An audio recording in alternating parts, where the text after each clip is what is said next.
Collègues, si vous en êtes d'accord, nous allons continuer notre ordre du jour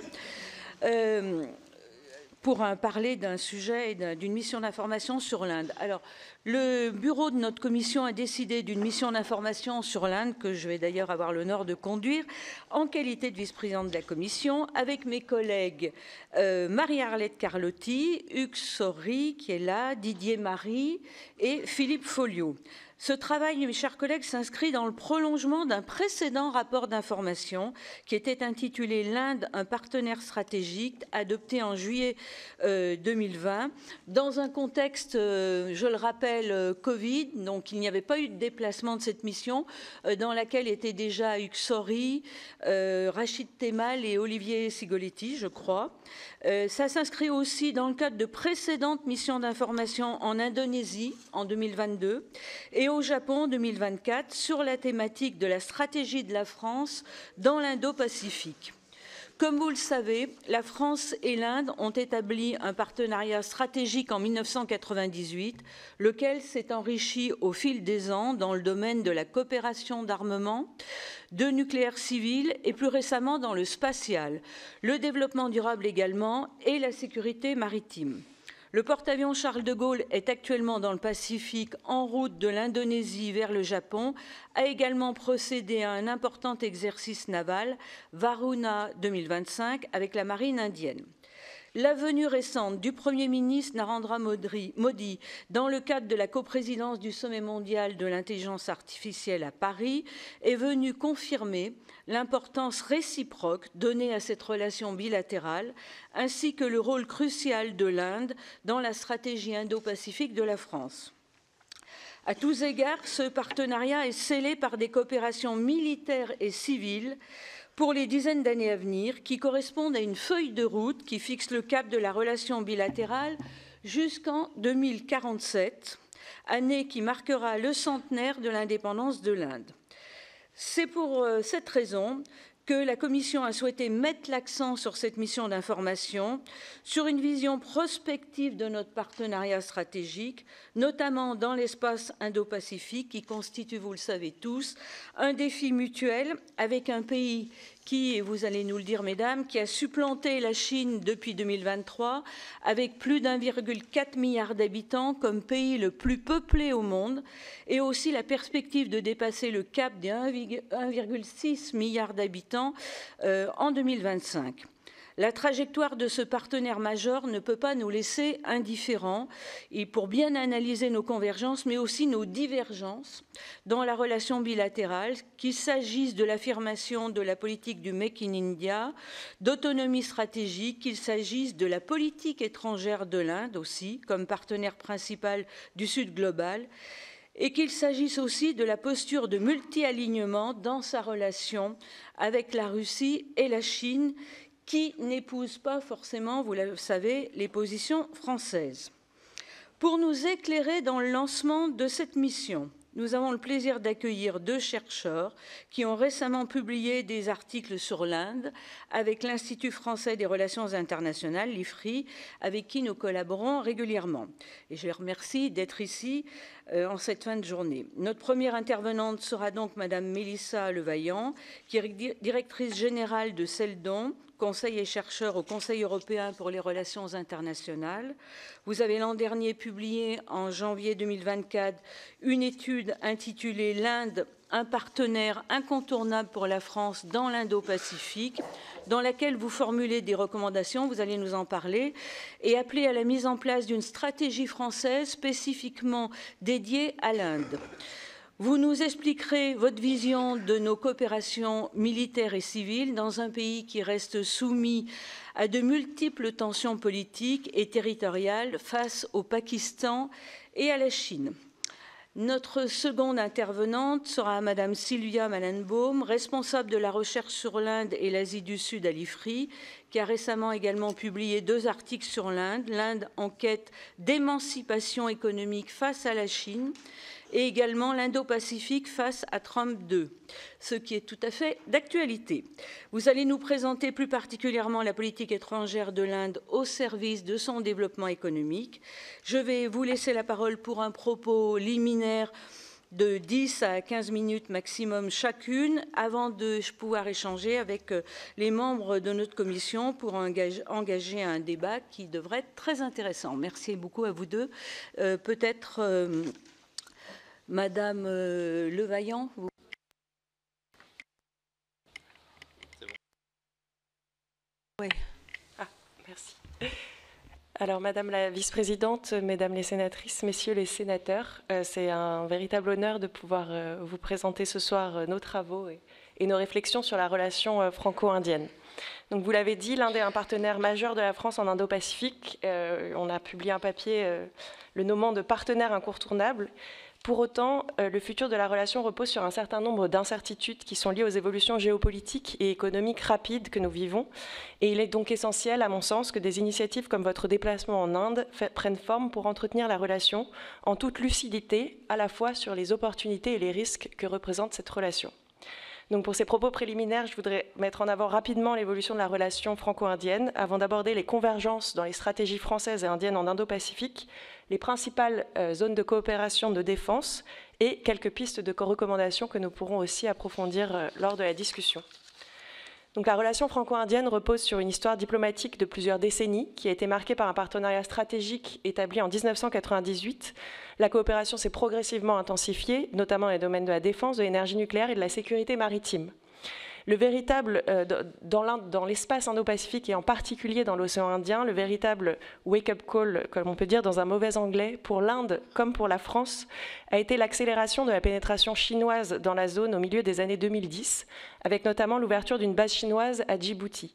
Cela a été vraiment une prise de conscience, le moment d'une prise de conscience dans la relation franco-indienne sur le fait que, au-delà de la coopération qui était basée sur une coopération de grands contrats, sur une coopération d'armement, il y avait une nécessité d'approfondir cette relation stratégique autour d'un certain nombre de convergences.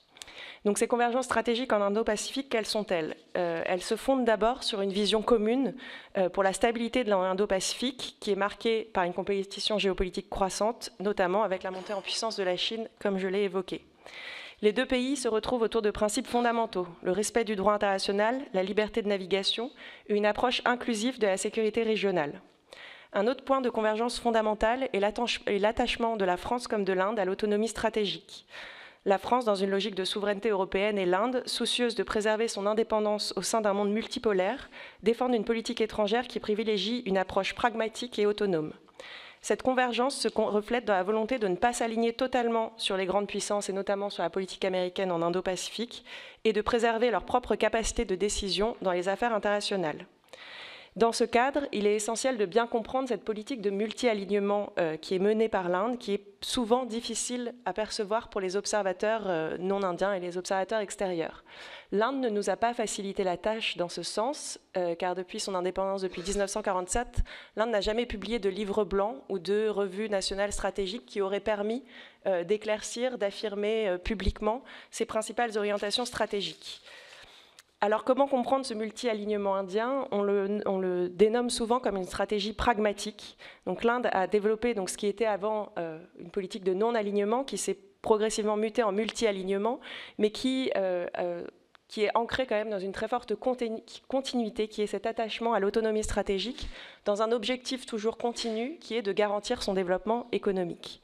Donc pour cela, l'Inde collabore avec une diversité d'acteurs internationaux, tout en essayant toujours de conserver sa marge de manœuvre stratégique. C'est ce qui lui permet de coopérer avec des partenaires aussi variés que les États-Unis, la Russie, Israël, les pays du Golfe, tout en renforçant ses liens avec l'Europe et avec d'autres puissances dans ce qu'on appelle aujourd'hui le Sud global. Donc ce multi-alignement est pragmatique et il se fonde sur la recherche de partenariats à géométrie variable, toujours dans cet objectif de renforcer ses intérêts économiques. Et un point essentiel et qui est peut-être un point parfois de divergence entre la France et l'Inde, c'est que l'Inde est opposée à toute forme d'alliance militaire. Les partenariats stratégiques sont fondés sur des partenariats d'intérêt, sur des dossiers en particulier, mais l'Inde ne souhaite s'engager dans aucune forme d'alliance militaire. Et c'est un point important à prendre en compte parce que souvent lorsque l'on parle du Quad, donc cette coopération quadrilatérale entre les États-Unis, le Japon, l'Inde et l'Australie, parfois certaines personnes peuvent en parler comme une forme d'alliance en Indo-Pacifique. Or, l'Inde est vraiment attachée et depuis la relance du Quad à la fin des années 2010, l'Inde a toujours été attachée à faire en sorte que cette coopération quadrilatérale ne soit pas vue comme une forme d'alliance militaire contre la Chine, mais comme voilà, une coopération à géométrie variable sur un certain nombre d'intérêts. Il y a eu la défense, il y a eu la diplomatie des vaccins, il coopère également dans le domaine de la cybersécurité et dans le domaine des énergies renouvelables, mais voilà, l'Inde s'attache à ne rentrer dans aucune forme d'alliance formelle. Dans ce cadre-là, la coopération de défense franco-indienne est très forte. Donc c'est vraiment sur la base de ces convergences de vision stratégique que la coopération de défense entre la France et l'Inde s'est renforcée. Donc elle repose sur un partenariat militaire et industriel de longue date. Vous avez mentionné les exercices militaires conjoints qui ont été déjà menés, avec l'exercice Varuna, qui est un exercice naval qui existe depuis le début des années 2000 et qui s'est très largement renforcé au fur et à mesure des années, un exercice terrestre Shakti, un exercice aérien Garuda, et tous ces exercices visent à améliorer l'interopérabilité entre les forces armées françaises et indiennes. Le dialogue stratégique entre Paris et New Delhi s'est également fortement renforcé, avec également un dialogue de sécurité maritime qui a lieu très régulièrement, et le dernier dialogue a été conduit le mois dernier par la Direction générale des relations internationales et de la stratégie du ministère des Armées. La coopération en matière d'armement et d'industrie de défense est évidemment un des axes structurants et un des moteurs de cette relation bilatérale. Donc l'acquisition de 36 Rafales en 2016 a marqué une étape clé dans la modernisation de l'aviation de combat indienne. La coopération industrielle s'est également illustrée avec la construction sous licence de sous-marins Skorpen, qui ont démontré aussi la volonté de la France d'investir et de s'ancrer dans la politique de Make in India. Et l'avenir de cette coopération militaire passera sans doute par le co-développement de nouvelles technologies militaires, notamment dans les domaines de l'intelligence artificielle, des drones sous-marins ou de la guerre électronique. La France pourrait aussi accompagner l'Inde dans le développement de ses infrastructures de défense et la modernisation de ses industries militaires, en explorant par exemple des opportunités d'exportation d'armements conjointes vers des pays émergents. Donc ce partenariat de défense constitue un pilier essentiel de la relation franco-indienne, ce qui permet à l'Inde de renforcer ses capacités militaires et à la France de consolider son rôle de partenaire stratégique dans la région Indo-Pacifique. Dans l'océan Indien, en dehors de la relation d'armement, qui est la plus connue finalement dans le partenariat bilatéral de défense, je l'ai déjà mentionné, l'océan Indien est une zone clé de coopération. Et ces coopérations dans l'océan Indien vont au-delà des enjeux sécuritaires et de défense pour aller vers des enjeux qui se rapprochent plutôt de la sécurité humaine ou de la sécurité économique. Parmi les axes de coopération que la France et l'Inde visent à développer, on retrouve la lutte contre la pêche illicite, non déclarée et non réglementée, le développement de l'économie bleue et la protection de la biodiversité marine, ou encore l'exploration de coopérations trilatérales comme avec l'Australie ou les Émirats arabes unis. Néanmoins, cette coopération bilatérale dans l'océan Indien est limitée d'une certaine manière par la faiblesse des organisations multilatérales régionales, des organisations multilatérales de la zone. Il y a un vrai contraste lorsqu'on regarde l'espace Indo-Pacifique entre les organisations multilatérales de l'océan Indien qui sont très faibles.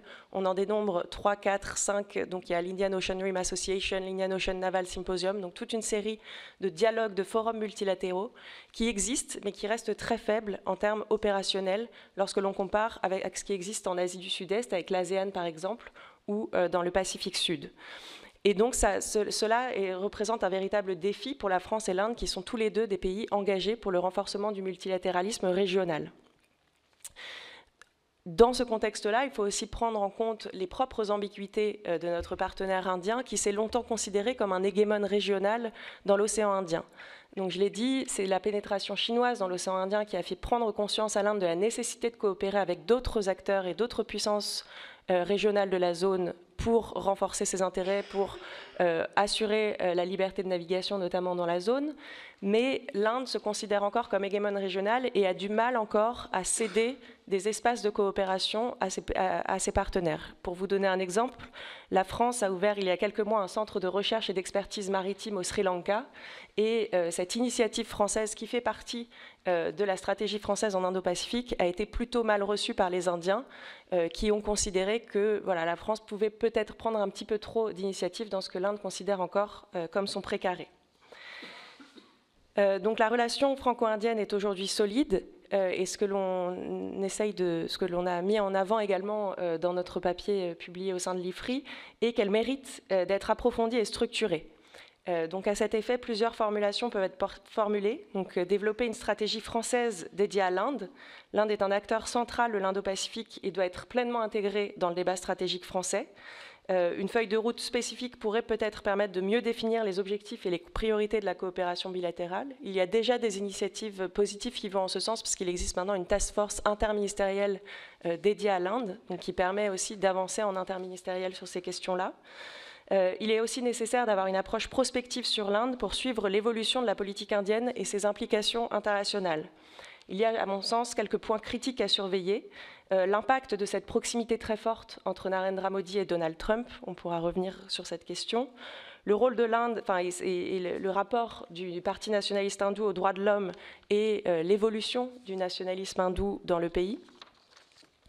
Le positionnement français, si l'Inde venait par exemple à essayer d'imiter Israël sur des déplacements de forcés de population au Cachemire, qui sont des éléments qu'on a pu voir dans le discours du Parti nationaliste hindou régulièrement, ou plus largement si on se retrouve dans une situation de massacre telle qu'on l'a vu en 2002 dans l'état du Gujarat contre les musulmans indiens, si on se retrouve dans une situation de massacre à plus grande échelle avec à nouveau un silence des autorités indiennes, quelle pourrait être la position française à l'égard de ce grand partenaire? Et il y a aussi la question de la relation de l'Inde au droit international. Notamment, on a des exemples. Par exemple, le tir. En 2019, l'Inde a effectué un tir anti-satellite. Ou plus récemment, il y a eu le cas de l'assassinat d'un leader sikh au Canada. Et en fait, ce qu'on a vu depuis plusieurs années, c'est que les puissances occidentales, avec en particulier les États-Unis et la France, ont toujours positionné l'Inde comme une puissance responsable sur la scène internationale. Pour vous donner un exemple, malgré le fait que l'Inde n'est pas signataire du traité de non-prolifération, l'Inde a accès au commerce de nucléaire civil. Parce que, au nom de cette notion de puissance responsable, notamment en comparaison d'autres pays comme l'Iran ou le Pakistan, et sans doute à juste titre. En revanche, cette notion de responsabilité sur la scène internationale doit quand même toujours être questionnée et observée au regard de ces derniers événements, parce qu'il peut y avoir des inquiétudes justement sur l'évolution du rapport de l'Inde au droit international. Un autre point, c'est de clarifier également les ambitions de l'Inde dans l'océan Indien et, comme je le disais, sa volonté ou non de coopérer avec des États tiers dans la zone. Un défi pour créer plus d'opportunités, c'est sans doute d'accélérer la coopération industrielle de défense avec l'exploration de nouveaux espaces de coopération de défense comme dans le domaine de l'intelligence artificielle. Il y a un besoin d'approfondir également la coopération dans le domaine de la coopération en interarmée. L'Inde s'est dotée d'un chef d'état-major interarmé très récemment. Donc ça, c'est un point important. Et la France est un des seuls pays avec les États-Unis qui a mené un exercice interarmé avec l'Inde. Donc la France est très bien positionnée dans ce domaine-là. Et donc c'est un axe de coopération dans le domaine strictement de défense militaire à approfondir. Il y a la nécessité de stimuler et de renforcer le débat stratégique et le dialogue, notamment au regard des points d'attention et de vigilance que j'ai soulevés, au regard de l'évolution de ce contexte géopolitique. Ce que l'on constate, je me suis rendue en Inde assez récemment et j'ai vu que le discours sur l'Union européenne et sur l'Europe de manière générale a évolué et de manière plutôt inquiétante. Les Indiens sont très pro-américains, très pro-russes. Ils considèrent que le conflit en Ukraine est un conflit régional. Et parmi mes interlocuteurs qui venaient de milieux assez variés et d'expertises assez variées, ils m'ont tous indiqué le fait que c'était un peu la fin de l'ère de l'Europe. Et dans un contexte comme ça, où l'Europe est perçue affaiblie, il y a justement cette nécessité, et où la France a la chance d'avoir entretenu cette relation de confiance très forte et approfondie avec l'Inde. Je pense qu'il y a vraiment la nécessité d'entretenir ce débat stratégique très fort avec les Indiens pour aussi leur faire passer des messages, pour qu'ils comprennent aussi notre propre vision stratégique du monde, parce que la relation bilatérale ne peut pas aller seulement dans un seul sens. Et il y a aussi, pour accompagner justement cette relation, la nécessité de renforcer la coopération économique notamment via des secteurs de l'innovation, via la formation, l'investissement dans la recherche et le développement, dans les centres de technologie en Inde. Le moteur de la relation économique et de défense entre la France et l'Inde a vraiment été cette diplomatie des grands contrats. Et il semble essentiel aujourd'hui de trouver d'autres leviers d'action, de poursuivre cette diplomatie des grands contrats, mais peut-être de s'inspirer de cas comme ce que font Israël ou l'Allemagne en Inde, où ils arrivent à avoir des diplomaties économiques beaucoup plus fortes, qui portent non seulement les grandes entreprises, mais aussi nos start-up, aussi les centres de recherche et de développement. Et donc ça, c'est un axe, je pense, majeur de développement pour la coopération économique. Donc pour conclure ces propos, je dirais que la France et l'Inde partagent une relation stratégique qui est fondée sur une très forte confiance et sur des intérêts convergents. Malgré les points d'attention que j'ai soulevés, je pense qu'il y a quand même une très très forte confiance entre les deux États. Et donc il semble impératif d'approfondir cette coopération en la dotant d'une vision à long terme pour faire face aux mutations géopolitiques et aux enjeux à venir. Et je vous remercie. Bien, merci beaucoup. Madame Mallenbaum. Oui, Madame la Vice-présidente, Mesdames et Messieurs les sénateurs, merci beaucoup pour votre invitation. Alors, je vais essayer de vous apporter un éclairage qui sera, je pense, assez complémentaire de celui de Madame Levaillant, autour de 3 points principaux. Alors, d'abord, un point sur les ambitions de développement économique et industriel de l'Inde. Ensuite, je montrerai effectivement en quoi la politique étrangère de l'Inde est désormais aussi perçue comme un moyen direct d'accélérer le développement national et de moderniser le pays. Et puis, j'aborderai également le partenariat franco-indien, mais je dirais plus largement les relations, vous l'avez mentionné, entre l'Inde et l'Union européenne, qui, selon moi, on a peut-être un point de divergence, semblent plutôt connaître une nouvelle impulsion ces dernières années. Alors, commençons peut-être par les ambitions de l'Inde en matière de développement économique. Donc, le développement économique de l'Inde, aujourd'hui, c'est une condition sine qua non pour lui permettre d'émerger en tant que grande puissance sur la scène internationale. Et on voit que l'Inde met en avant 2 arguments pour légitimer cette aspiration.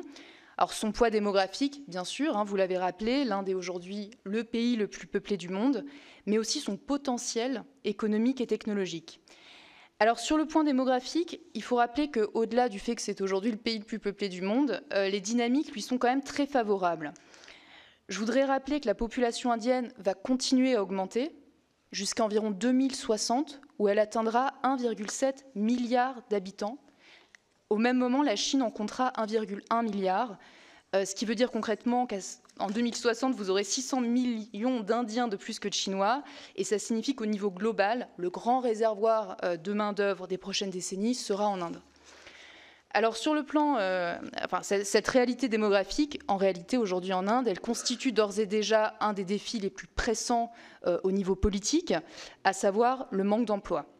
Donc chaque année, vous avez quand même 14 millions de jeunes Indiens qui font leur entrée sur le marché du travail, avec un secteur formel qui peine à absorber toute cette main-d'œuvre. Et ça engendre 2 phénomènes. Vous avez des jeunes, y compris des jeunes diplômés, qui n'ont d'autre choix que de se tourner vers le secteur informel. Le secteur informel en Inde, c'est encore 90% de l'emploi total, ou alors de se retrouver au chômage. Et actuellement, vous avez un vrai phénomène de chômage chez les jeunes diplômés qui touche un tiers de ces jeunes diplômés. Alors cette question du manque d'emploi de qualité, elle rend difficile la hausse du niveau de vie. Alors certes, vous avez eu des progrès conséquents qui ont été réalisés en matière de réduction de l'extrême pauvreté. Donc je rappelle ici que l'extrême pauvreté, c'est 2,15 $ par jour selon la Banque mondiale. Elle a été quasiment divisée par 2 en Inde entre 2011 et 2021 pour atteindre aujourd'hui 13%. Mais si vous prenez un autre critère qui est celui des 3,65 $ par jour, donc c'est finalement pas beaucoup plus et qui est plus représentatif compte tenu du niveau de développement de l'Inde, c'est en réalité 44% de la population indienne qui est encore en dessous de ce seuil de pauvreté. Et cette réalité, elle se reflète par l'ampleur des programmes sociaux en Inde. Vous avez 814 millions de personnes qui bénéficient encore d'aides alimentaires. 814 millions. Alors, c'est pourquoi, peut-être, sur le front économique, le gouvernement indien met évidemment davantage en avant le potentiel de développement futur que la réalité de sa puissance économique actuelle, puisque tout le monde s'accorde sur ce potentiel, la réalité, évidemment, est plus sujette à débat. Le concept clé pour saisir cette approche, c'est celui d'Amrit Kal. En hindi, ça voudrait dire quelque chose comme période de prospérité. Il a été introduit donc en 2022 par le Premier ministre Modi. Et c'est un terme qui fait référence aux 25 années allant de 2022 à 2047. Vous l'avez rappelé, Madame la Vice-présidente, 2047, c'est une échéance hautement symbolique en Inde, puisque ça sera le centenaire de son indépendance. Et donc, sur ces 25 années, l'Inde veut avoir une période, je cite, de progrès exceptionnel, à l'issue de laquelle elle doit opérer sa transition vers le statut de pays développé, et donc par expansion de grande puissance.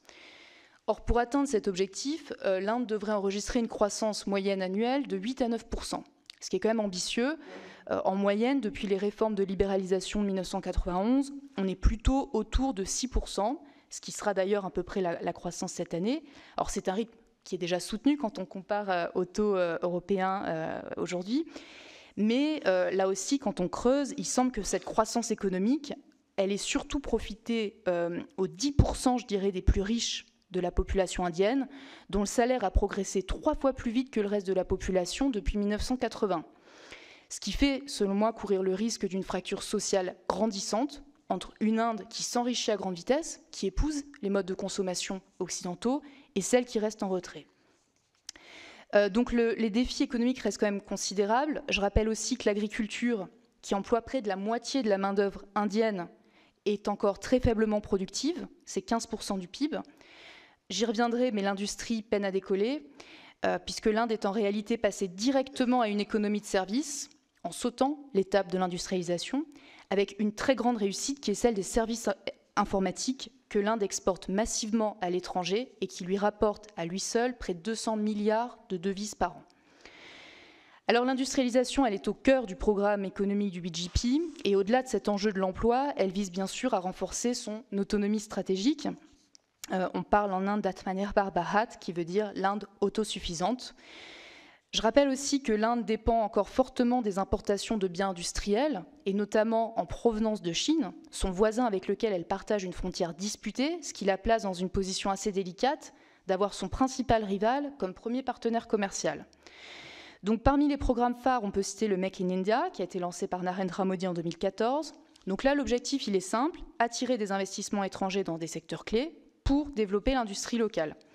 Vous avez aussi toute une série de schémas incitatifs sur environ 14 secteurs, l'automobile, la téléphonie, les panneaux solaires, etc. Et là, l'idée, en fait, c'est d'octroyer des subventions publiques massives aux investisseurs qui seraient prêts à aller investir en Inde sur ces secteurs. Alors, quel bilan ? Eh bien, oui, les exportations indiennes ont doublé depuis le lancement du programme Make in India il y a 10 ans, mais la part de l'industrie manufacturière dans le PIB, elle stagne à 15-16%, ce qui est bien en dessous de l'objectif des 25% que l'Inde s'était fixé pour 2022. En fait, la stratégie du Make in India, elle réussit dans les secteurs qui sont liés à la commande publique, et notamment le secteur de la défense, Madame Levaillant l'a mentionné, où les entreprises étrangères, finalement, n'ont pas d'autre choix que de céder des transferts de technologie pour rester compétitives. Alors, le développement industriel, il est freiné par la faible qualité de la main-d'œuvre indienne, qui renvoie à un autre sujet plus large, qui est celui de la qualité de l'éducation en Inde, et son protectionnisme.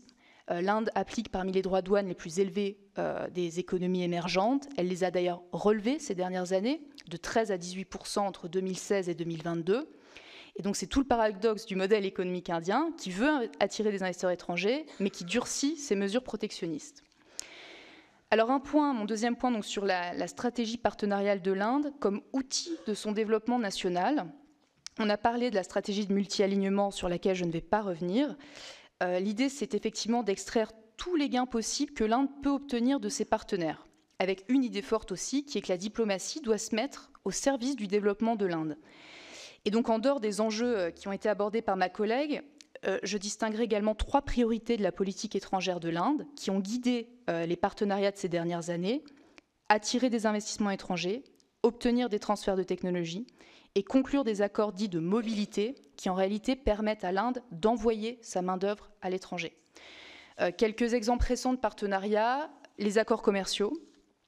Donc l'Inde a renoué avec la tradition des accords commerciaux ces dernières années, mais sur des modalités un peu différentes. Donc ce sont généralement des accords plus transactionnels qui ciblent des périmètres plus restreints. On peut citer notamment l'accord de libre-échange en 2002 avec l'Australie, qui lui a permis de lever des droits de douane sur l'importation de minerais critiques, et notamment de charbon. Je rappelle que l'Inde dépend encore aux 3/4 de charbon pour sa production électrique, en échange de visas pour les travailleurs indiens. De même, l'accord de 2024 avec l'Association européenne de libre-échange, qui là encore prévoit des concessions tarifaires ciblées, en échange d'un engagement d'investissement substantiel en Inde de la part de ces pays. Alors, au-delà des accords de libre-échange, on voit que l'Inde a aussi multiplié ces dernières années les accords sur les technologies émergentes. Alors, l'idée, là encore, est d'acquérir certaines technologies critiques. Donc, historiquement, la Russie et la France ont cédé et concédé des transferts de technologies significatifs à l'Inde, mais l'Inde attend maintenant d'autres pays occidentaux des transferts similaires. C'est par exemple dans ce contexte qu'il faut comprendre l'initiative pour les technologies critiques et émergentes qui a été signée en 2023 avec les États-Unis. Et là encore, l'objectif, c'est vraiment de faciliter le co-développement et la coproduction de technologies critiques et émergentes. Très concrètement, pour vous donner un exemple, vous avez une entreprise américaine qui produit des semi-conducteurs qui a investi dans le Gujarat. On a vu aussi des partenariats similaires, encore une fois, vraiment sur ces questions technologiques, récemment avec le Japon, avec Taïwan, avec Israël et avec l'Union européenne, j'y reviendrai. Enfin, la question des chaînes d'approvisionnement, qui est un enjeu majeur pour l'Inde. Je l'ai dit, donc l'Inde, elle partage avec les pays occidentaux cet objectif de réduction de ses dépendances à la Chine, ce qui lui permet aussi en fait d'en tirer quelques opportunités, puisqu'elle veut aujourd'hui se positionner comme une alternative crédible en tant que hub manufacturier, alternative crédible à la Chine. Et vous avez par exemple aujourd'hui Apple qui a décidé de mettre une partie de ses unités de production de la Chine vers l'Inde. Donc Apple produit déjà 14% des iPhones en Inde, l'objectif étant d'atteindre 25% de la production d'iPhone d'ici 2027. Enfin, dernier point, quelle place de la France et de l'Union européenne dans la stratégie de l'Inde? Et cette stratégie est-elle compatible avec nos intérêts en tant que Français et Européens? Alors un mot sur l'Union européenne. Effectivement, historiquement, la France est de loin le partenaire privilégié de l'Inde au sein de l'Union européenne. Mais il me semble que ces dernières années, l'Inde accorde quand même davantage, je dirais, d'attention à l'Union européenne comme entité collective, avec notamment la relance des négociations pour un accord de libre-échange en 2021, le lancement en 2022 du Conseil du commerce et des technologies, ou encore le projet IMEC, India Middle East Europe Corridor, qui a été annoncé en 2023, en marge du G20, et qui est ce projet de corridor qui vise à créer un grand corridor, notamment logistique, reliant l'Inde à l'Europe, en passant par le Moyen-Orient. Donc la conclusion de cette ALE revêt quand même une importance stratégique pour l'Inde. Ça lui permettrait de nouer un partenariat commercial avec un pôle économique majeur. Et ça s'inscrit aussi dans sa stratégie, je dirais, de défense d'un monde multipolaire. Mais effectivement, la négociation de l'ALE, on pourra peut-être en reparler, elle est emblématique d'un projet qui bénéficie d'une forte volonté politique, mais qui se heurte aujourd'hui à la difficulté, je dirais, des discussions techniques. Alors, je pense que sur l'ALE, compte tenu des récentes déclarations de Trump sur les droits de douane réciproques, on peut toutefois s'attendre à ce que l'Inde accélère les discussions, et ce qui nous met en tout cas, nous, Européens, aussi en position de force pour pousser nos intérêts. Il me semble aussi que Delhi cherche désormais à nouer des relations plus directes avec d'autres États membres de l'Union européenne. Un rapprochement significatif a en ce sens eu lieu avec l'Allemagne, qui a promis 10 milliards d'euros en 2022 pour soutenir la transition énergétique de l'Inde. L'objectif de l'Allemagne, c'est aussi de favoriser donc une filière indienne d'hydrogène vert, dont elle pourrait bénéficier pour ses propres besoins énergétiques. Elle cherche aussi à se positionner comme un fournisseur de défense, de matériel de défense, de même que d'autres pays européens, l'Italie, l'Espagne ou la Pologne. Je conclus sur la France. Donc, je ne vais pas répéter ce qu'a dit Madame Levaillant. C'est effectivement sans conteste un des partenaires aujourd'hui les plus importants pour l'Inde, avec, je pense, une relation qui est très fortement dynamisée par des rencontres au sommet régulières. Mais ce qui me semble important ici, c'est effectivement de ne pas forcément chercher à approfondir le partenariat pour le seul objectif de l'approfondir, mais de définir aussi clairement nos intérêts et nos attentes vis-à-vis de l'Inde, qui, vous l'avez rappelé, ne se considère pas comme un allié, mais comme un partenaire, quitte à effectivement adopter une approche plus transactionnelle sur certains dossiers. Merci beaucoup, c'était très complet. Alors, Pascal Alizard. Oui, merci Madame la Présidente. Mesdames, merci pour votre exposé tout à fait intéressant. Bon, il se trouve que j'ai pas mal travaillé sur la Chine, les routes de la soie, la relation avec la France et l'Union européenne. Et en fait, j'aurais deux questions, mais qui se tiennent. La première, on nous avait un peu présenté la politique européenne de Global Gateway comme une alternative aux routes de la soie à l'échelle européenne. Alors, il y a un peu de crédit qui part sur l'Afrique, on le comprend bien. Quelle est la position de l'Inde? Quelles sont les relations de l'Inde sur cette politique-là? Est-ce qu'il y a des résultats concrets? Et puis, vous avez parlé d'un certain nombre de pays voisins ou de coopération avec l'Inde. Il y en a un que vous n'avez pas cité. Alors, Nobody's Perfect, je préside le groupe d'amitié avec le Pakistan dans cette maison. Est-ce que vous pouvez nous dire quelques mots sur l'état des relations entre l'Inde et le Pakistan, et notamment toujours dans cette logique de Global Gateway ou de route de la soie, comment ça se comporte, notamment vis-à-vis du CIPEC, s'il vous plaît? On va peut-être prendre une deuxième question dans la foulée. Merci Madame la Présidente. Merci Mesdames pour votre présentation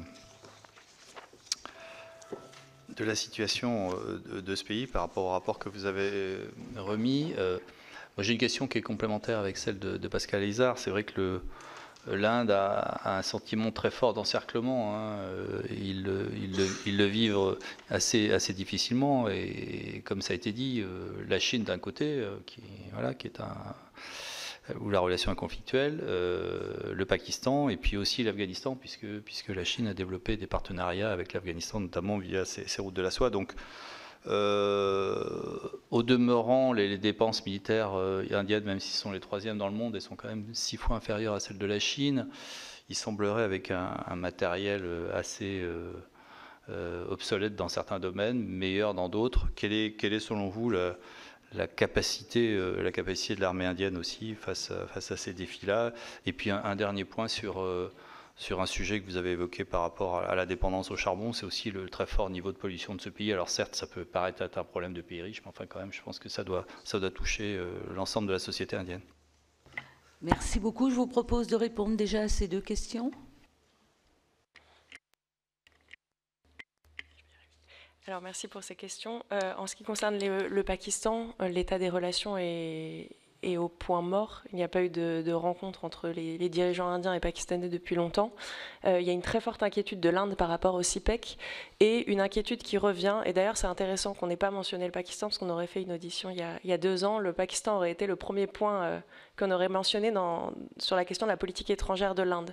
Et en fait, il y a eu vraiment, et ça témoigne aussi de la façon dont l'Inde a complètement réussi d'une certaine façon à neutraliser le Pakistan. Souvent on parlait d'un problème à 2 fronts, ce sentiment d'encerclement. Aujourd'hui, les moyens diplomatiques et de défense indienne sont vraiment tournés vers la Chine. Le Pakistan est plutôt délaissé aussi du fait de l'instabilité politique que vit le pays.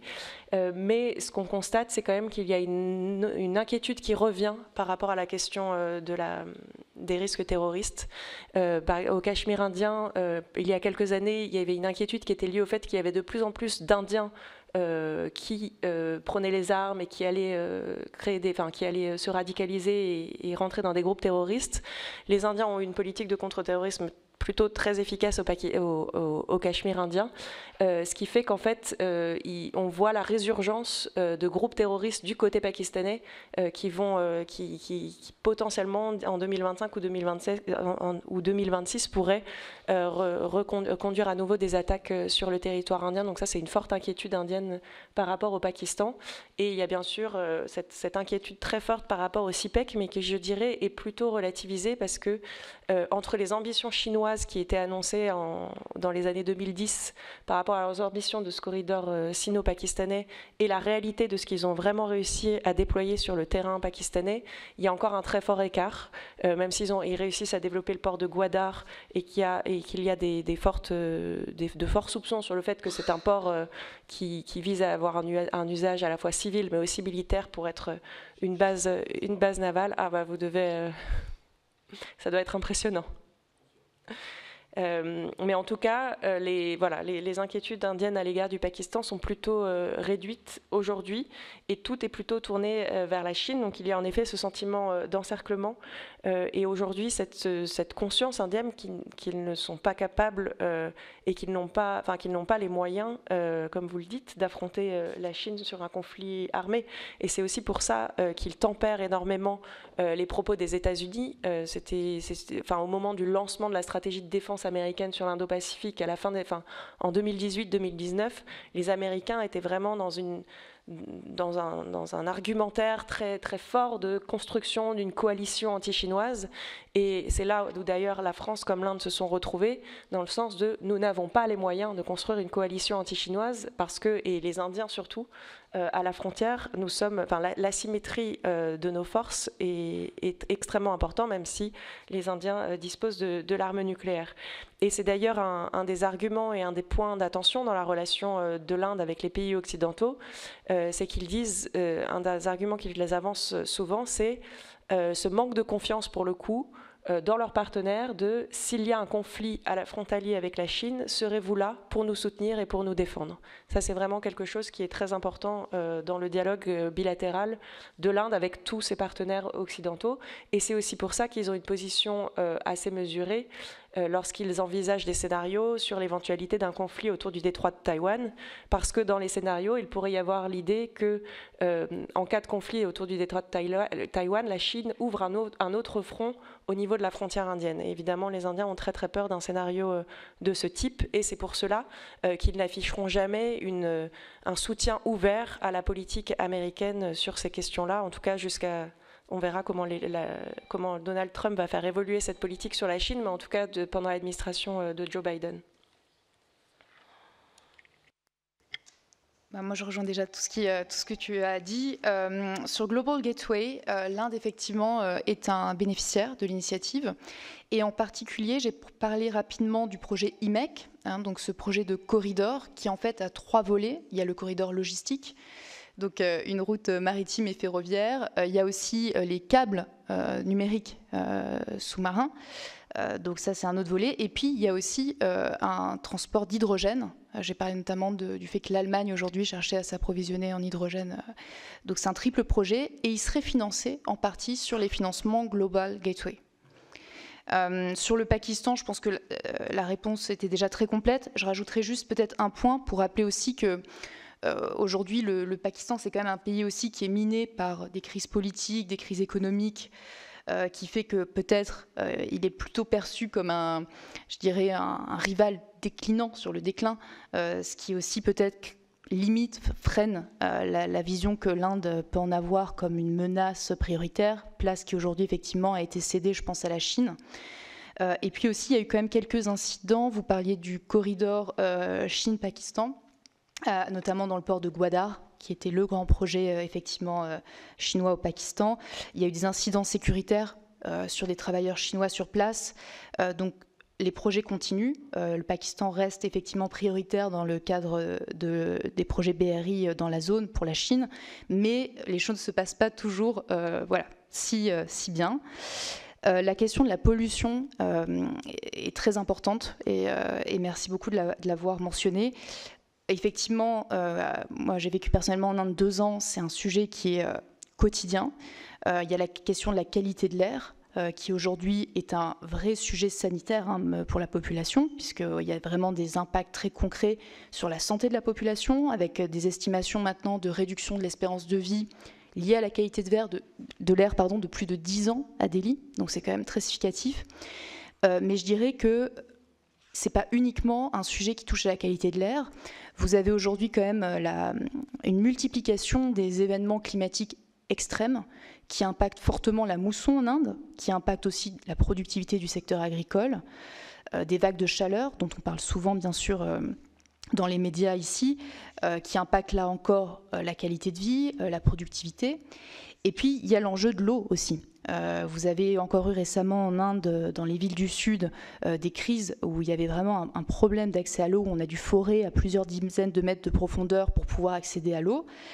Et enfin, je rajoute encore un point, la fonte des glaciers de l'Himalaya, qui pourrait perdre 75% de leur volume d'ici 2030, ce qui entraînera dans un premier temps probablement des inondations, mais surtout à terme, là encore, la question de la sécheresse également.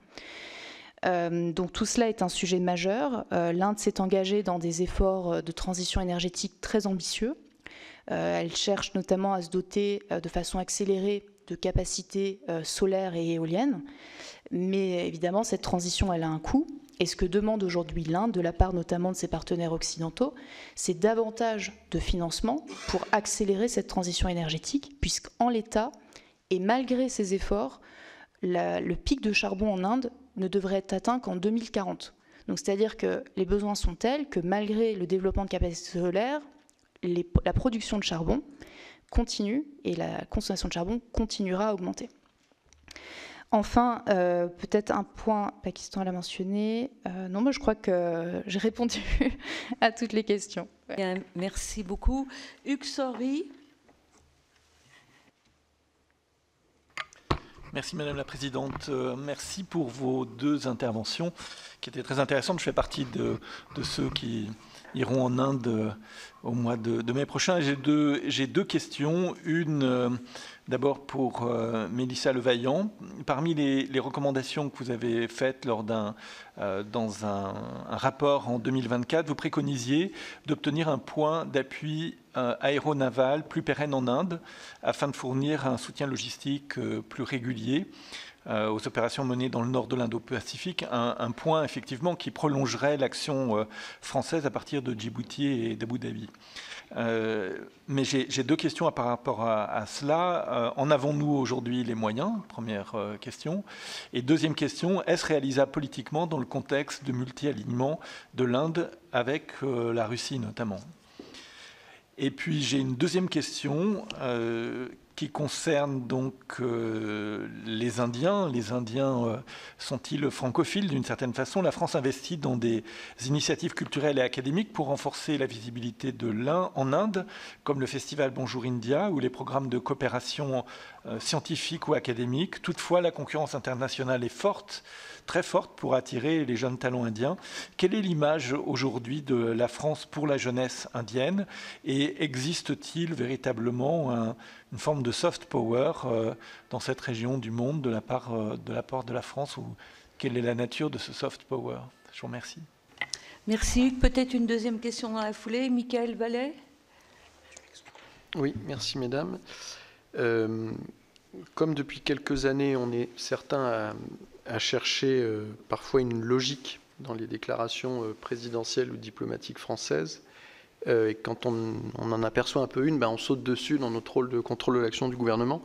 Donc de manière tout à fait positive, j'aurais voulu savoir si vous pouviez nous dire de quand date ce rapport privilégié entre partenaires et pas alliés.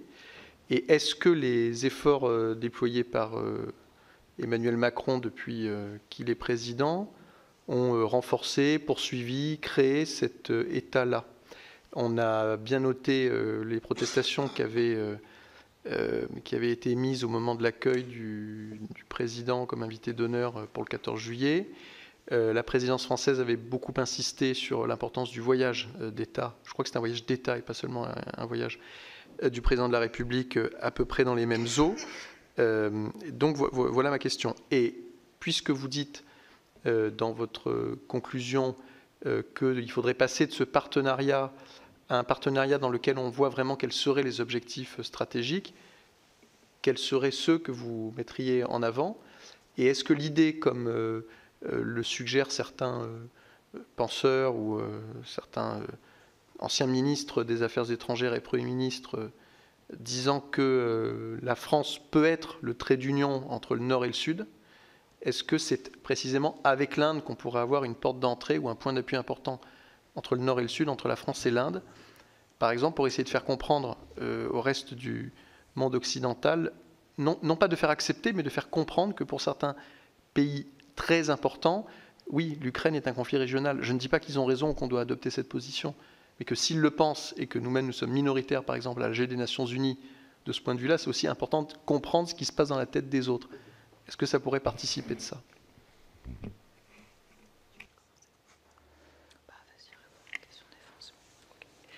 Alors merci pour toutes ces questions importantes. Sur le point d'appui aéronaval, est-ce que nous en avons les moyens aujourd'hui en tant que Français? Je ne sais pas si je serais capable de répondre à cette question. J'avais coécrit le rapport avec le commandant Jérémy Bachelier qui était détaché à l'IFRI à ce moment-là et qui avait plutôt cette expertise-là de nos capacités françaises. En revanche, sur les aspects plutôt politiques et diplomatiques de cette ambition d'avoir un point d'appui, l'idée c'était de continuer à pousser l'idée dans une forme de plaidoyer auprès des Indiens. Il faut savoir qu'il y a déjà un accord de soutien logistique qui a été signé entre la France et l'Inde en 2018 et qui permet à la France comme à l'Inde de pouvoir avoir des accès facilités aux différentes bases militaires dans le monde. Ce ne sont pas des accès automatiques, il y a des demandes qui doivent être émises par les deux parties. En revanche, cela facilite quand même considérablement les accès. Et dans ce cadre de cet accord de soutien logistique, la France a eu accès a pu faire un stop-over, comme disent les militaires, sur la base d'Andaman et Nicobar, qui est la base interarmée des Indiens et qui est une base stratégiquement située dans le sud-est de l'océan Indien. Un point important, c'est que les Indiens n'ont pas souhaité du tout communiquer sur ce passage des forces armées françaises par cette base pour justement ne pas envoyer de signal parce qu'ils sont extrêmement sollicités par tous leurs partenaires, les Japonais, les Américains, les Australiens, pour avoir accès à cette base qui est stratégiquement située. Donc pour les Indiens, le fait de laisser passer les Français, c'était un geste symbolique extrêmement fort, mais ça montrait que c'était aussi un geste politique extrêmement subtil et en tout cas sur lequel il fallait faire extrêmement attention parce qu'ils ne voulaient pas communiquer dessus. Et en fait, je trouve que c'est assez illustrateur de la complexité de la relation, à la fois de toute la portée qu'elle peut avoir parce que les Indiens avaient assez confiance et considéraient que le partenaire français était assez important pour pouvoir nous laisser passer par là, mais en même temps ils ont tous leurs enjeux et toute la complexité dans lesquelles ils sont prises qui fait qu'il faut qu'il y ait une communication qui soit extrêmement contrôlée. Donc je pense qu'au jour d'aujourd'hui, pour répondre à votre question, ce n'est pas du tout réalisable politiquement. En revanche, ça reste, je pense, un argument que les armées françaises continuent de pousser dans cet objectif de pouvoir avoir accès à des points d'appui. Il y avait eu des débats parfois, et cette focale sur un point d'appui indien vient aussi de la détérioration de la relation entre la France et l'Australie post-AUKUS, puisqu'il y avait des discussions assez posées entre Français et Australiens sur ces questions-là. Et donc, il y a eu un déplacement, si vous voulez, de la discussion, l'Inde émergeant en post-AUKUS comme vraiment un des piliers clés dans la zone. Sur la question des investissements, enfin de l'image de la France en Inde, je ne dirais pas qu'il y a un soft power. Enfin, je pense que les Français sont quand même bien perçus en Inde, mais pour la jeunesse et pour l'éducation, bien sûr qu'ils passent largement derrière les États-Unis, le Royaume-Uni, même la Russie. J'avais vu un sondage du think tank Observer Research Foundation qui demandait aux jeunes de 18 à 25 ans quels étaient pour eux les pays les plus importants dans le monde et avec lesquels l'Inde devait avoir un partenariat. Le premier, c'était les États-Unis, le deuxième, c'était la Russie. Donc c'est intéressant parce qu'on voit déjà que pour eux, c'est pas opposé. Les deux peuvent se faire de façon conjointe, mais la France arrivait quand même bien en dessous. Donc c'est sûr que dans l'opinion publique, on a des investissements à faire encore. Lorsque l'on regarde tous les investissements qui sont faits dans les Indian Institute of Technology, qui sont des écoles d'ingénieurs extrêmement réputées, il y a très peu de partenariats avec des écoles françaises. Accenture a un partenariat de recherche et développement avec un de ses IITs, mais voilà, ça fait partie d'une des rares entreprises françaises qui investit là-dedans. Donc il y a, c'est sûr, encore des efforts à faire, mais je dirais, après, c'est plutôt fondé sur mes perceptions du terrain et non pas sur des travaux poussés, qu'on part quand même sur une base qui est positive, d'une perception française qui est quand même assez positive.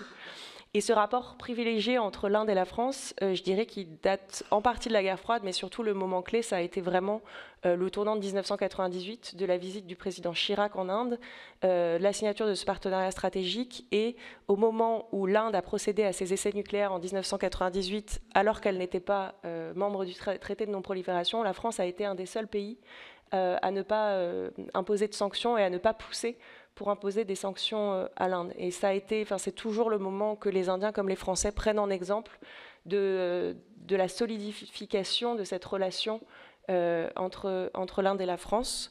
Donc je dirais que ce rapport privilégié date vraiment de 1998, que le président Macron a contribué à le renforcer, mais vraiment dans la continuité depuis 1998. On le voit, quels que soient les chefs d'État français et quels que soient les chefs d'État indiens, quel que soit le bord politique d'où ils viennent en termes de partis politiques, la relation est privilégiée depuis 1998, et ça c'est transpartisan en Inde comme en France, et c'est du coup extrêmement précieux. Parce que c'est quelque chose, par exemple, si on le regarde au regard des États-Unis, qui n'est pas forcément autant partagé. Le sujet américain peut être plus clivant politiquement en Inde que le sujet français. Et pour les objectifs stratégiques, moi je rejoins cette idée de trait d'union, et c'est d'ailleurs certains diplomates indiens le disent parfois, de cette idée que l'Inde peut être justement en effet ce trait d'union entre ce qu'on appelle le Sud global et la France, dans ce renforcement de ce dialogue et de cette compréhension mutuelle, comme vous le dites, non pas imposer notre vision du monde, mais essayer de se comprendre mutuellement et essayer aussi de faire comprendre pourquoi le conflit en Ukraine est aussi important pour l'Union européenne et pour l'Europe. Et ça c'est un point important, et je pense que les Indiens sont assez ouverts sur ce sujet-là et recherchent peut-être aussi des zones de coopération un petit peu plus diversifiées. On a parlé des enjeux de pollution. Il y a des enjeux extrêmement forts dans la question de la résilience des infrastructures, de l'adaptation. On n'est plus seulement dans la transition énergétique, mais on est aussi dans l'adaptation. Il pourrait y avoir des dialogues renforcés extrêmement forts dans ce domaine-là. L'Alliance solaire internationale est souvent citée comme un des exemples, justement, où la France et l'Inde ont réussi à faire une initiative commune qui bénéficie à tous et au Sud global. Là, on l'a vu avec le sommet de l'intelligence artificielle. Ça pourrait être... on est dans un moment qui est assez intéressant, puisque l'Inde comme la France ont signé cet engagement pour une intelligence artificielle inclusive et une meilleure gouvernance de l'intelligence artificielle. Donc on se rejoint quand même sur un certain nombre de ces sujets-là qui dépassent les sujets de défense, et je pense qu'il y a des pistes intéressantes à aller creuser de ce côté-là, et en particulier du côté de l'adaptation face aux enjeux climatiques. Rapidement, parce que beaucoup de choses ont déjà été dites, sur les liens culturels, je pense aussi qu'une des différences avec les pays comme les États-Unis ou le Royaume-Uni, c'est qu'on n'a pas forcément une grande diaspora indienne en France. Donc évidemment, ça joue dans le rapprochement des peuples. Et il y a évidemment aussi la barrière de la langue, puisque traditionnellement, les diasporas indiennes et les étudiants indiens s'orientent vers les pays anglophones. Mais c'est vrai qu'on a quand même des efforts très importants au niveau diplomatique. En Inde, vous avez un réseau d'alliances françaises qui est quand même parmi, je crois, les plus importants au monde. Donc ça, il faut le souligner. Il y a eu aussi beaucoup d'efforts qui ont été faits ces dernières années pour stimuler certains partenariats avec le CEFIPRA notamment, qui sont des partenariats vraiment de recherche.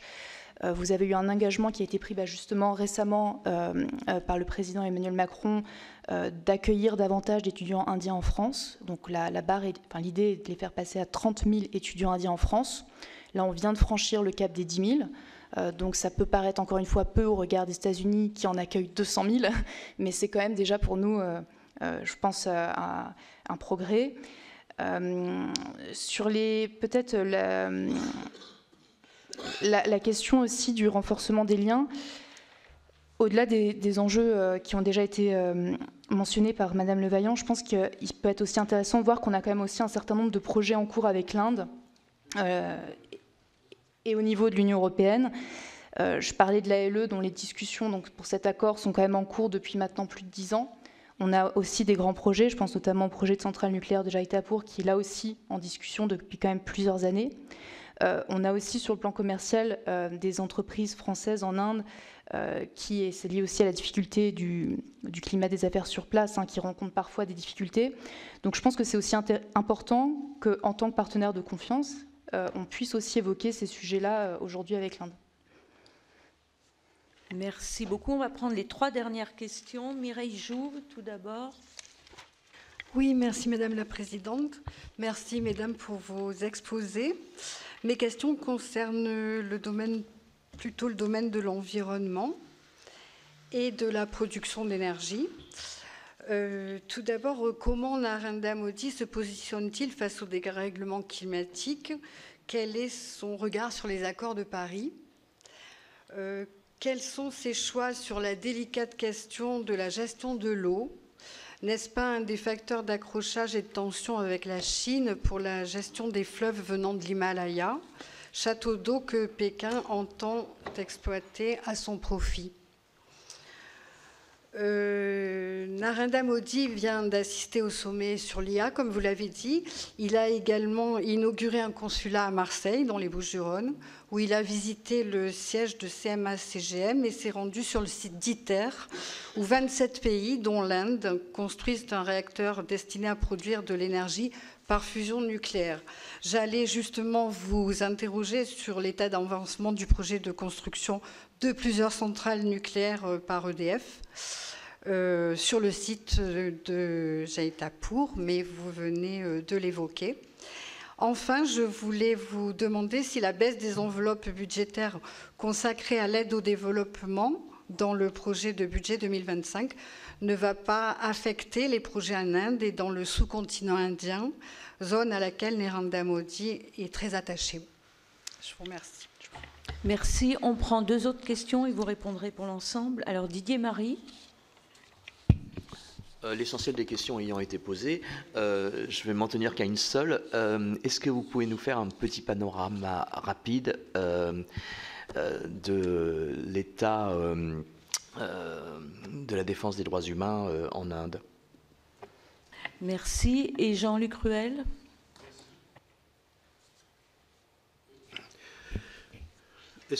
Merci pour vos contributions très intéressantes, mesdames. Donc, ce sont des observations sur des problématiques de défense. D'abord, il y a le contrat Rafale qui avait été signé entre Dassault Aviation et Navy, qui a été encore repoussé la semaine dernière. Ça fait 1 an et demi que le Premier ministre Modi avait officialisé la victoire du Rafale Marine sur le chasseur américain Boeing. Alors, la pierre d'achoppement sur ce dossier ne semble pas forcément toucher à Dassault, mais à l'autre partie du contrat, les sous-marins d'attaque Scorpène, dont 3 exemplaires s'ajoutent dans le cadre du même contrat que Rafale. Le Cabinet Committee on Security présidé justement par Narendra Modi n'aurait pas finalisé l'intégralité des aspects du dit contrat. Est-ce que ça vous paraît... Bon, on connaît le climat difficile, etc. Alors, de surcroît, le président Trump a annoncé que les États-Unis allaient augmenter leurs ventes avec notamment livraison de chasseurs F-35.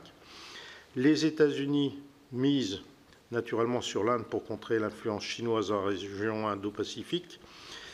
Aujourd'hui, bon, on a évoqué ce point tout à l'heure, mais est-ce que le retard dans la finalisation du contrat sur les Rafales n'a pas quelque chose à voir avec un renforcement de cette influence américaine, ou bien est-ce que ce n'est pas également une perte d'influence française au profit des Américains, ou bien tout simplement, n'est-ce pas, le mode de fonctionnement un peu indien, voilà. Et puis juste un petit point sur l'intelligence artificielle. Donc l'Inde a coprésidé le sommet de l'IA qui s'est tenu la semaine dernière. Bon, la coopération franco-indienne en matière d'intelligence artificielle peut-elle, selon vous, peut-elle représenter un contrepoint face aux géants chinois et américains dans notre stratégie Indo-Pacifique? Et puis la petite question qui rejoint ma question sur le contrat Mirage, c'est qu'en est-il de la fourniture des supercalculateurs par Atos au Centre national de prévision météo indien, au regard de l'actualité plus que délicate de l'entreprise Atos? Peut-être que vous n'avez pas forcément d'infos là-dessus.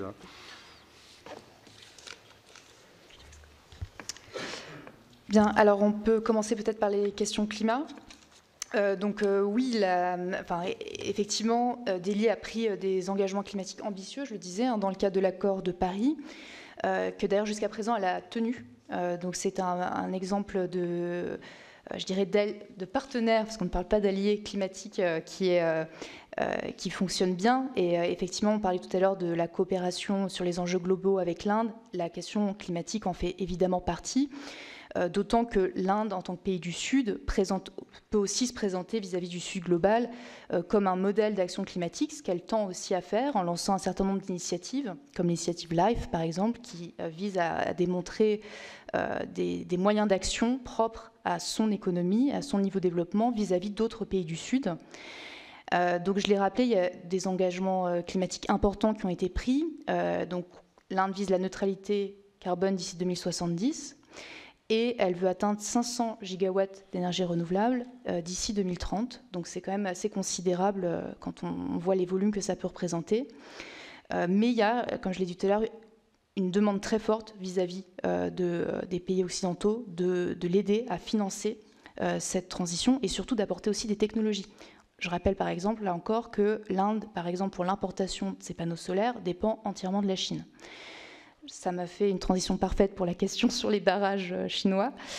C'est effectivement une question compliquée, la gestion des fleuves, puisque l'Inde accuse régulièrement la Chine d'impacter les flux donc des cours de certains fleuves qui arrivent en aval en Inde.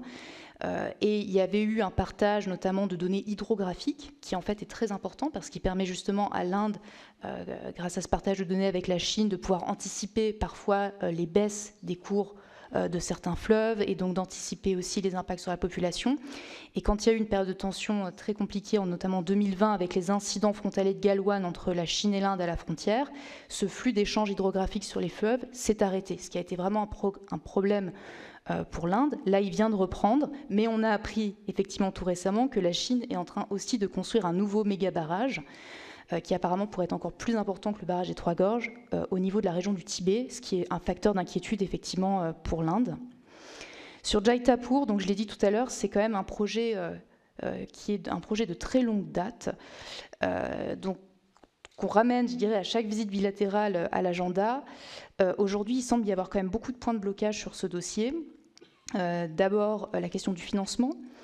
Concrètement, l'Inde, elle aimerait un contrat un peu sur le modèle de ce qu'elle a signé avec son partenaire russe dans le nucléaire, c'est-à-dire des accords de gouvernement en gouvernement, où, typiquement, si on prend le cas russe, la Russie apportait les financements. Sauf que sur les montants concernés sur Jaitapur, ça semble difficile de proposer un deal similaire côté français. Il y a aussi tout un enjeu sur la responsabilité. Vous savez, l'Inde a été très marquée par l'incident de Bhopal. Je ne sais pas si ça vous parle. C'était un incident d'une usine chimique et à l'époque, le propriétaire de l'usine n'en avait pas assumé pleinement la responsabilité. Et donc, sur Jaitapur, l'Inde s'attache à mettre la responsabilité, enfin une partie de la responsabilité sur le constructeur, ce qui là aussi pose des problèmes dans la négociation. La défense des droits humains, c'est un vaste sujet, donc je vais essayer de le traiter de façon très synthétique. Vous savez aujourd'hui effectivement qu'il y a une idéologie nationaliste qu'on appelle l'Hindutva. Concrètement, l'Hindutva, ça veut dire que l'Inde est de tradition et de civilisation même hindoue, et elle exclut de facto des citoyens qui sont considérés comme des citoyens de seconde zone, que sont pas uniquement les musulmans, mais aussi les chrétiens, ou en tout cas les religions dont l'Inde n'est pas le berceau.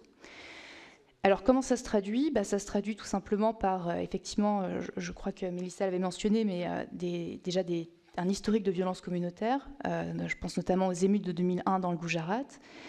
C'est un narratif qui, de toute façon, par construction, est excluant. Donc il y a un certain nombre, effectivement, de violences qu'on voit qui sont perpétrées contre certains citoyens non hindous au prétexte, par exemple, de missions, de protection, de milices qui protègent les valeurs hindoues. Donc ça peut être, par exemple, des brigades de protection des vaches, qui sont un animal sacré en Inde. Des lois anti-conversion également sur les mariages interreligieux. Et puis, un certain nombre d'attaques aussi, alors là, on dépasse le cadre religieux, mais de la société civile. On a eu des ONG qui ont été fermées. Une loi amendée en 2020 qui a permis de fermer certaines ONG financées par l'étranger, au prétexte qu'elles étaient contre l'intérêt national. Des intimidations de journalistes aussi, avec un phénomène assez net en Inde, qui est un phénomène, je dirais, presque finalement d'autocensure de la part d'une grande partie du milieu de la presse, mais aussi du milieu cinématographique, par exemple. On le voit aussi dans les manuels scolaires, certains passages qui relatent, par exemple, qui parlent de l'histoire moghole, qui a quand même représenté plusieurs siècles de l'histoire indienne, sont progressivement effacés ou passés sous silence. Donc voilà, la liste pourrait continuer, mais je vais laisser ma collègue compléter. Alors, pour compléter sur les questions climatiques et l'eau, c'est vrai que l'Inde respecte les accords de Paris, mais lors de la dernière COP, ils ont été quand même c'était plutôt les saboteurs que les partenaires des pays occidentaux. Et les Indiens prennent beaucoup en exemple l'Allemagne, dans le sens où ils ne veulent plus... C'est une tendance que l'on voit émerger là, où il y a une volonté de l'Inde de ne pas trop se lier les mains dans des engagements multilatéraux, mais de créer des accords sur des choses très concrètes. Et Sylvia a mentionné le cas de l'Allemagne et de cet accord sur l'hydrogène vert, mais aussi sur les panneaux solaires, etc. Ils prennent vraiment en exemple l'Allemagne comme leur partenaire qui les aidera dans cette transition énergétique et dans cette transition climatique, en mettant vraiment l'accent sur le fait que voilà, ils recherchent plutôt des partenariats bilatéraux que des engagements multilatéraux trop engageants, avec, comme disait Sylvia, cette volonté aussi d'un engagement beaucoup plus fort des pays occidentaux dans le financement de ces transitions. Et sur l'eau, c'est un sujet qui est complexe parce que c'est pas tant Narendra Modi et ses engagements. L'eau, c'est une prérogative des États fédérés en Inde. Donc finalement, quand on regarde chaque État fédéré, ils ont chacun leur politique de l'eau et de gestion des eaux qui est différente. Et donc pour des entreprises, notamment étrangères, mais même indiennes, qui veulent investir dans ce domaine-là, faire de l'innovation, etc., ils vont devoir développer des marchés qui peuvent être très différents d'un État à un autre, avec des interlocuteurs qui vont être très différents d'un État à l'autre.